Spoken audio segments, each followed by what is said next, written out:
Hi, I'm Shayna Barksdale and the owner of Austin Therapy for Girls. Today I wanted to share with you one of our most effective tools called the self-compassion break. The self-compassion break actually was invented by Kristen Neff just down the road at University of Texas.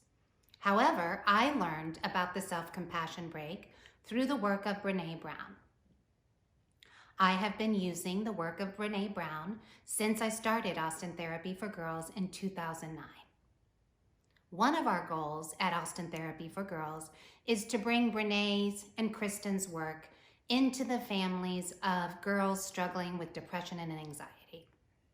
One of the most important tools we have found in working with children and adolescents, and certainly those struggling right now, is the way they talk to themselves. Through Brene's research, we have learned the difference between shame and guilt.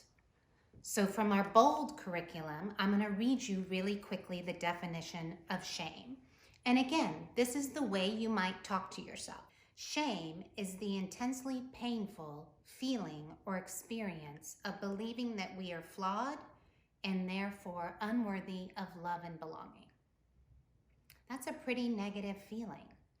And so what we try to do is get people to switch from shame to guilt to self-compassion. There are three components to the self-compassion break. The first is mindfulness, which is simply just paying attention to how you're feeling and acknowledging that that feeling is uncomfortable or painful. The second is common humanity, which simply is the idea that we're not alone in our suffering.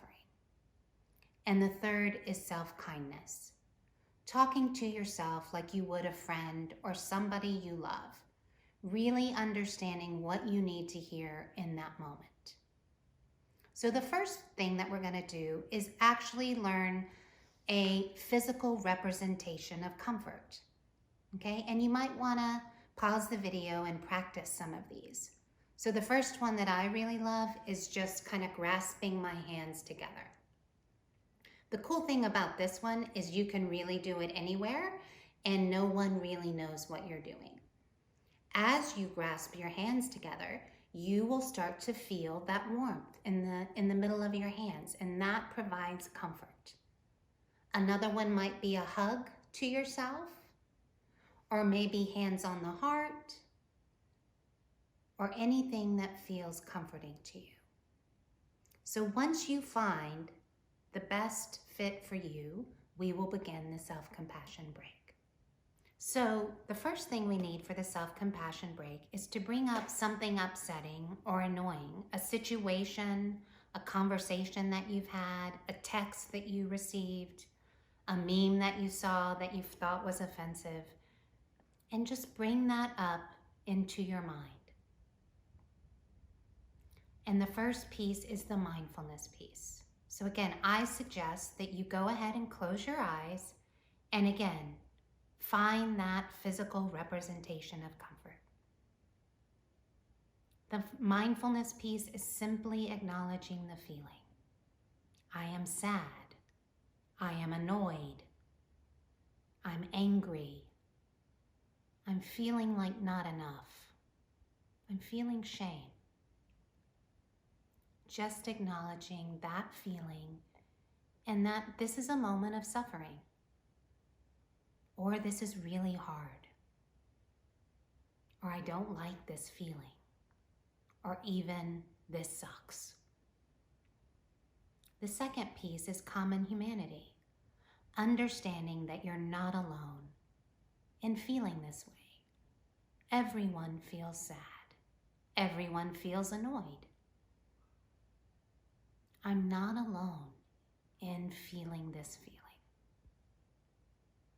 And the third piece is, may I be kind to myself? May I really say those words that I really need to hear?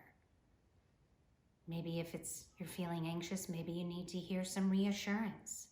Everything will be okay. Peace begins with me. I am safe. It's okay to feel the way you're feeling. You are loved, you are cared for, you are enough. just the way you are. And I always love to just end my break with a nice deep breath, pretending like I'm smelling something really good and breathing in with that. And then blowing out all the candles on my birthday cake. Thank you so much for joining us for this self-compassion break. Please follow the links to get more services and learn more about Austin Therapy for Girls. Thank you.